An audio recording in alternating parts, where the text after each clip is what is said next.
I decided to make this documentary when I saw that there were neurologists, rheumatologists, immunologists that all decided that this child, sick child, could benefit from IVIG, and the insurance companies had the right to veto that. And that's really what got me into this. I wanted to explore that question, why?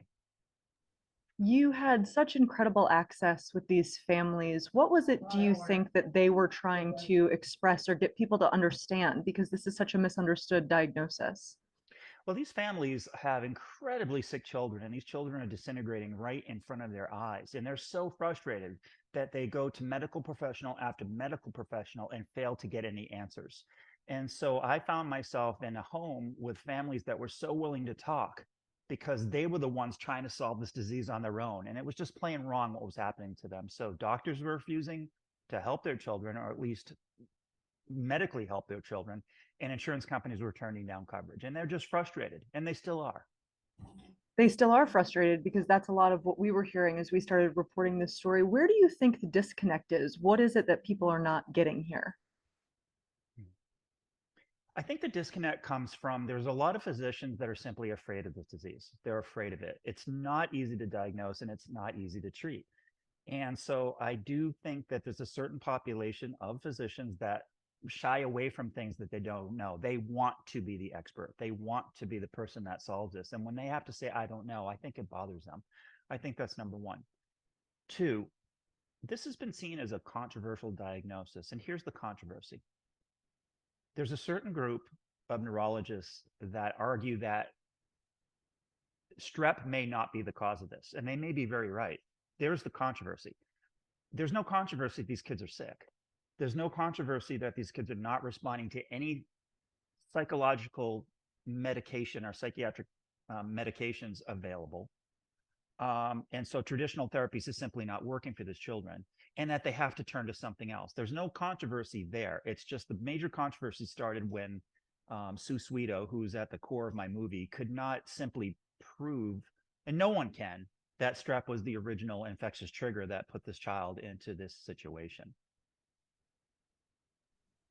What did you hear from the families as they were going through not only this diagnosis, but then the real challenge to try and get their kids treatment? I think families that are seeking treatment, they're trying to find a qualified professional that has seen children like this. And those health professionals are few and far between. That's number one. So the families are frustrated with the fact that they just can't find a qualified professional. Two, families are frustrated in the fact that they'll go to the pediatrician and they will be dismissed, like 100% dismissed. That, wow, this is bad parenting, or are you sure you didn't lose a dog, or has the child lost a soccer game? I mean, they'll just come up with this wild stuff. So a pediatrician who has known a family for many, many years will all of a sudden just dismiss the fact that this child, um, this came on all of a sudden out of the blue. The physician doubts the parents. And so the parents become very anxious. They're like, why is this person calling me a bad parent? My child was healthy 2 weeks ago, and now they're under the couch urinating themselves. That's not normal. And when they get dismissed by their pediatrician, they get frustrated. They can become sad. They become depressed. They don't know where to turn because this was their pediatrician for a number of years. And all of a sudden, they don't know where to turn to.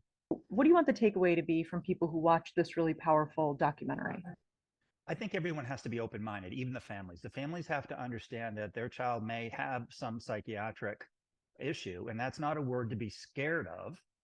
I think a lot of times parents will refuse that word psychiatric or mental illness because we don't know a lot about treating mental illness other than psych drugs and talk therapy. And that's a lot of hit or miss type of thing.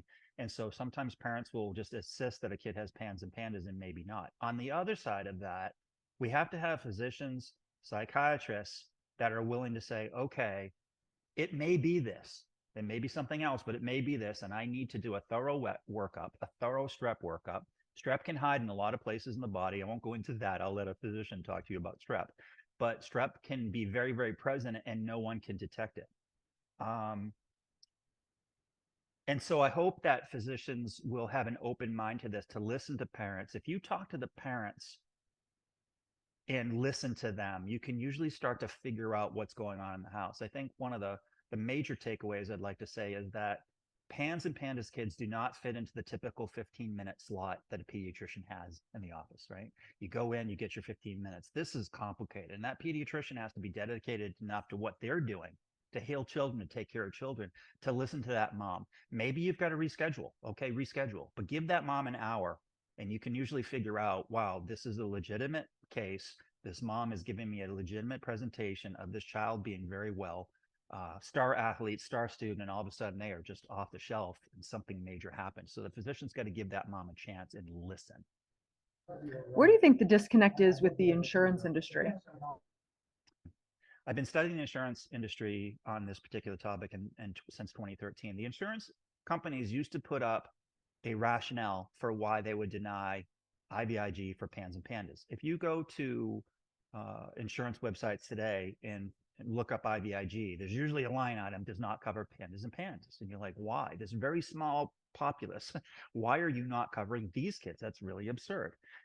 They used to put up the rationale, and it comes down to a 1999 study by a scientist named Schrag, who looked at 25,000 cases in the UK, 25,000 mental health cases, and the patients were age 6 to 25, and could not find with these mental health patients a correlation between that and strep. Right. So there's so many holes in that particular study that Dr. Seuss could figure out that, that strep could be long gone, still might be not the causation of that person's mental illness. But that's a very, very poor way to go about the study.